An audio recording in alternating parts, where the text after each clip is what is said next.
Hello guys, this is Maggie Raj here and today I am going to discuss about the uniform circular motion for class 9th.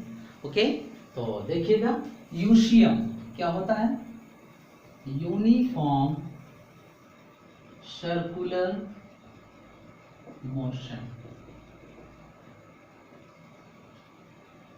इसके नाम से ही आपको पता चल रहा है, शॉर्टकट में हम इसको लिखते हैं UCM, यानी सर्कुलर मोशन में यूनिफॉर्मली कोई बॉडी ट्रेवल कर रही हो। तो ये सर्कुलर पाथ हो गया, इसकी रेडियस है R और यहां से ये कोई बॉडी ऐसे चल रही है यूनिफॉर्मली V, ओके।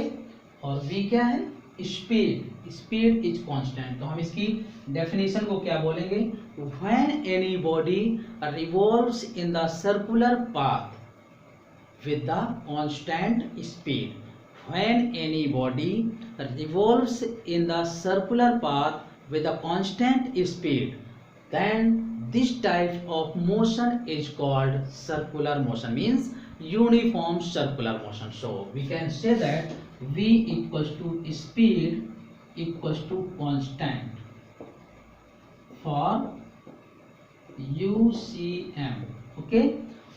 और हम ये कह सकते हैं for non UCM uniform circular motion के लिए V क्या होगी, कांस्टेंट नहीं होगी, okay. So circular motion, uniform circular motion है, then V will constant, V means speed not velocity, okay. And here for non uniform circular motion V cannot be constant. So now let body starts with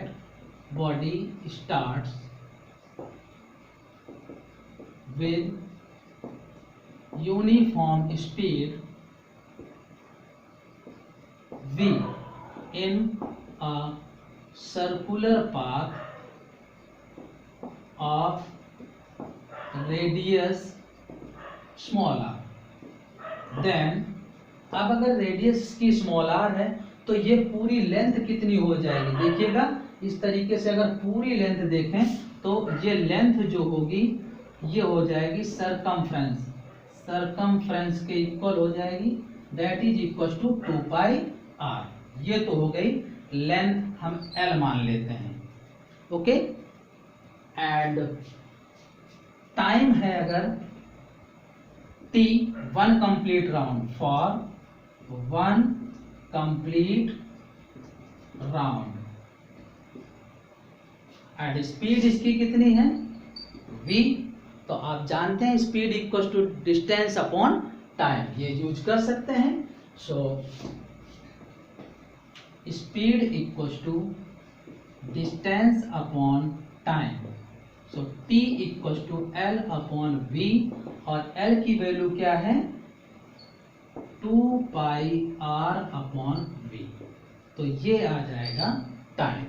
so uniform circular motion में अगर आपको time calculate करना है तो इस तरीके से calculate कर लेंगे। So what is an uniform circular motion, so when any body revolves in the circular path with a constant speed, not velocity, okay, then this type of motion is called uniform circular motion. And for the uniform circular motion V is constant, and for non-uniform circular motion V will not constant. So let a body which is revolving in a circular track with radius small r with speed V. So in one complete round it takes a time capital T. So length will be equals to circular length, that is equals to its circumference, and circumference we know that is equals to 2 pi r. So we know that speed equals to distance upon time. So V equals to L by T, and that is equals to T equals to L by V, where L equals to 2 pi r. So T equals to 2 pi r by V. In this way we will calculate time taken in the uniform circular motion, okay। Thank you and have a nice day.